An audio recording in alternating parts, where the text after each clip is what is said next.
क्या हो अगर भगवान शिव की तीसरी आंख सचमुच खुल जाए? क्या वो सिर्फ एक प्रतीक है या उसके खुलने से पूरा ब्रह्मांड जल सकता है?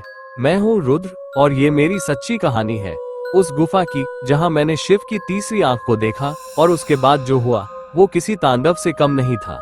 आत्माएं जली, रहस्य जागे और एक ऐसी शक्ति सामने आई जिसे स्वयं महाकाल ने कभी बंद किया था। क्या मैं बच पाया? क्या तीसरी आंख अब भी मुझे देख रही है? जानिए इस भयानक रहस्य को, अगर हिम्मत है तो। कही अनकही बातें, हिंदी हॉरर स्टोरी। तू पागल हो गया है रुद्र, मेरे दोस्त नील ने कहा। वो गुफा अभिशप्त है। लेकिन नील, अगर वहां सच में कुछ है तो दुनिया को जानना चाहिए ना। मैंने आंखों में जुनून भरकर कहा। वो गुफा हिमालय की गोद में कहीं छुपी थी, त्रिनेत्रधार गुफा। कहा जाता था वहां भगवान शिव ने स्वयं ध्यान लगाया था और वहीं उनकी तीसरी आंख का रहस्य छुपा था। मैं एक YouTube एक्सप्लोरर हूँ और इस बार की मेरी खोज थी शिव की तीसरी आंख। लेकिन मुझे क्या पता था, मैं जिसे खोज रहा था वो मुझे पहले ही देख रहा था। गांव के बूढ़े बाबा ने मेरा रास्ता रोक लिया। मत जा वहां बेटा, उसकी कांपती आवाज में कुछ था। वो आंख नींद में है, अगर जाग गई तो तू क्या, पूरा गांव जल जाएगा। मैं हंस पड़ा। बाबा, आंख पत्थर की है, भगवान की मूर्ति है, डरने की क्या बात। बाबा का चेहरा पीला पड़ गया। तूने उसे मूर्ति कहा? अरे मूर्ख, वो आंख जीवित है। उसे देखना मतलब मृत्यु को बुलाना है। मैंने अनसुना किया और उसी रात मैं गुफा में घुस गया, अकेला, कैमरे के साथ। गुफा का दरवाजा खुद ब खुद खुला। ठंडी हवा की एक लहर मेरे चेहरे से टकराए। अंदर अंधेरा था, लेकिन दीवारों पर कुछ उकेरा गया था, त्रिनेत्र, सर्प, भस्म और जलते लोग। मैंने टॉर्च ऑन की और सामने जो था, मेरी आत्मा कांप उठी। एक विशाल शिवलिंग और उसके पीछे एक आंख, खुली हुई आंख। न ही पुतली, न ही पलकें, सिर्फ आग, धधकती, जलती, चेतावनी देती। मैंने कैमरे से जूम किया और तभी धस, कोई मेरे कान में फुफकारा। गुफा का तापमान बढ़ने लगा। मेरे शरीर पर भस्म गिरने लगी, काली जलती हुई राख। कौन है वहां? मैं चिल्लाया। जिसने आंख देखी अब वो देखेगा मृत्यु। गूंजती आवाज दीवारों से टकराकर मेरे भीतर घुस गई। मैं भागा, लेकिन गुफा का द्वार बंद हो चुका था। मेरे चारों ओर आग की लपटें उठने लगी। शिव, कृपा करो, मैंने पुकारा, लेकिन उत्तर मिला, जिसने मेरी आंख को नींद से जगाया वो अब कभी शांति नहीं पाएगा। मैं जैसे तैसे बाहर निकला, लेकिन कुछ मेरे साथ बाहर आया था। वो आंख अब मेरी आत्मा से जुड़ गई थी। मैं जहां जाता वो जलती रहती, मेरे पीछे, मेरी आंखों में, सपनों में। नील ने मुझे देखा और डर गया। तेरी आंख, वो जल रही है रुद्र। मैंने कुछ नहीं किया, बस उसे देखा। अगली सुबह नील की जली हुई लाश उसके कमरे में मिली। उसकी आंखें बाहर निकली हुई राख बन चुकी थी। मैं चीखा, ये मेरी गलती नहीं है। लेकिन जवाब आया, ये आंख अब तेरा शाप है।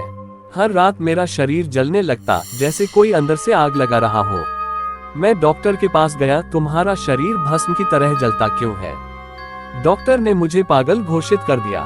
मैं एक तांत्रिक के पास गया। वो मुझे देखकर कांप उठा। तेरे पीछे तांडव कर रही शक्ति है। तू भगवान नहीं, रुद्र का शिकार बन गया है। क्या मुझे बचाया जा सकता है? नहीं, जब तक तू तीसरी आंख की पूजा नहीं करेगा और अपना बलिदान नहीं देगा, ये जलन नहीं रुकेगी। बलिदान? क्या मतलब? तेरे प्राण। मैंने हिमालय की ओर वापसी की। वहां पहुंचते ही तूफान शुरू हो गया, जैसे आकाश स्वयं रो रहा हो। मैंने भस्म से अपना शरीर ढांक लिया, तांत्रिक विधि से पूजा शुरू की, त्रिशूल अपने सीने पर रखा। हे शिव, यदि मैं दोषी हूँ तो मुझे समाप्त कर दो, पर इस श्राप से मुक्त करो। आंख फिर से खुली, लेकिन अब उसमें क्रोध नहीं था, करुणा थी। श्राप तुझ पर नहीं था। तुझसे पहले जिसने आंख खोली थी उसी की आत्मा तुझ में समा गई थी। अब तुझे मुक्त होना होगा। कैसे? अपनी आत्मा को विसर्जित करके, तीसरी आंख को सुलाकर। मैं समाधि में चला गया। कई घंटे, कई युग मैं जलता रहा, लेकिन फिर एक शांति। रुद्र, किसी ने मुझे झकझोरा। मैं हॉस्पिटल में था। डॉक्टर बोले, तुम 3 दिन से बेहोश थे। किसी ने तुम्हें मंदिर के बाहर बेहोशी की हालत में पाया। मैं जिंदा था, लेकिन आंख, वो आंख अब भी मेरे सपनों में जलती थी। क्या मैं बच गया, या वो तीसरी आंख अब मेरे भीतर बस गई है? मैंने सोचा था वो सब खत्म हो गया, लेकिन एक रात मैं बिस्तर पर लेटा था और तभी मेरे कमरे की दीवार पर किसी की परछाई उभरी। आंखें वही थी, तीसरी आंख, मगर अब वो दीवार पर नहीं, मेरी आत्मा पर उकेरी जा रही थी। रुद्र, तूने मुझे जगा दिया है। अब तू नहीं, मैं तुझ में हूँ। कौन, क्या चाहता है तू मुझसे? मैं वह हूँ जिसे शिव ने खुद भस्म किया था, पर तूने मुझे फिर जगा दिया। नहीं, अब मैं इस दुनिया में प्रकट होऊंगा तेरे माध्यम से। मैं दिल्ली लौटा, लेकिन सब बदल चुका था। जहाँ जाता वहाँ आग लग जाती। मेरी परछाई में अब त्रिशूल था और मेरी सांसें जलने की दुर्गंध छोड़ती। मैं पागल हो गया था या सच में कोई शक्ति मुझ में प्रवेश कर चुकी थी। एक साध्वी से मिलने गया मात्र नैना। वो चीख उठी, रुक जा, तू कोई इंसान नहीं, तेरे भीतर वो है जिसे त्रिनेत्र से जलाया गया था। कौन? भूत, दैत्य? नहीं, वो है त्रैलोक्य नाशक, जो तीसरी आंख के भीतर बंद था। तो मैं क्या करूं? तेरे पास एक ही रास्ता है, फिर से उसी गुफा में जाना और उसे वापस बांध देना। मैंने सब कुछ छोड़ दिया, दोस्त, परिवार, चैनल, और अकेला निकल पड़ा त्रिनेत्रधार गुफा की ओर। लेकिन इस बार गुफा वैसी नहीं थी। हर चट्टान से लहू रिस रहा था। दीवारों पर किसी के नाखूनों से खरोचे गए मंत्र थे। मैं अंदर गया और सामने खड़ा था वो धधकती आंखों वाला अधजला शरीर, त्रिशूल की जगह नाखून, और आंखें जैसे सूरज की आग। तू वापस आया, लेकिन अब देर हो चुकी है। मैं तुझे रोकूंगा, मेरी आत्मा को ले ले, लेकिन दुनिया को छोड़ दे। तू अब मुझसे जुड़ा है, हम एक हैं। उसने मुझे हवा में उठाया, मेरे हाथों से लपटें निकलने लगी और मैं हंसने लगा। क्या क्या हो रहा है? ये मेरी हंसी नहीं है, क्योंकि तू अब मैं है। गुफा के भीतर से जलते हुए कंकाल निकलने लगे। सब वो थे जिन्होंने कभी तीसरी आंख को देखा था। रुद्र, खुद को खत्म कर, नहीं तो दुनिया जल जाएगी। दूर मात्र नैना की आवाज गूंजी। मेरे भीतर एक संघर्ष शुरू हुआ।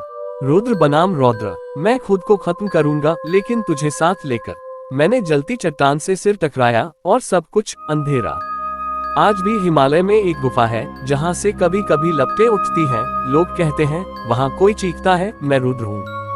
क्या वो आत्मा सच में शांत हुई, या मैं अभी भी वहीं एक तांडव में जल रहा हूँ? अगर आप उस गुफा में गए और आपको एक कैमरा मिले जिसमें आखिरी रिकॉर्डिंग हो, तो सुनिएगा जरा ध्यान से। कहीं दूर से आवाज आएगी, जिसने तीसरी आंख को देखा वो कभी चैन नहीं पा सकता। वो रात जब सब कुछ बुझ चुका था, अचानक काली घटाएं हिमालय पर घिर आईं। गांव के लोग चिल्ला उठे, त्रिनेत्रधार गुफा से फिर धुआं उठ रहा है। वो वापस आ गया। हाँ, मैं रुद्र मरा नहीं था, मैं अब एक प्रेत था। लेकिन कोई साधारण प्रेत नहीं। मैं तीसरी आंख की ज्वाला से जन्मा एक अग्निपुत्र बन चुका था। मेरे भीतर रौद्र की शक्ति थी और मेरे खिलाफ खड़ा था प्रकृति का संतुलन। जब ब्रह्मांड की शांति टूटने लगती है तो देवता मौन नहीं रहते। काशी, केदारनाथ और कैलाश में साधु संतों ने त्रिशूल उठाया, मन